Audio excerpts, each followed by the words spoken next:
खेड बाजारपेठेत जगबुडी नदीच्या पाण्याने शिरकाव करण्यास सुरुवात केली। गांधी चौकात पाणी आलंय।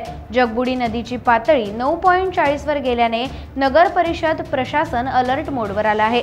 वडगाव, शिरगाव, तुळशीसह सातारा जिल्ह्यात जोरदार पाऊस पडतोय, त्यामुळे पाणी पातळी आणखी वाढण्याची शक्यता आहे। खेडमध्ये एनडीआरएफ टीम दाखल होणार असल्याची माहिती तहसीलदार सोनावणे यांनी रत्नागिरी टाइम्सकडे बोलताना दिली।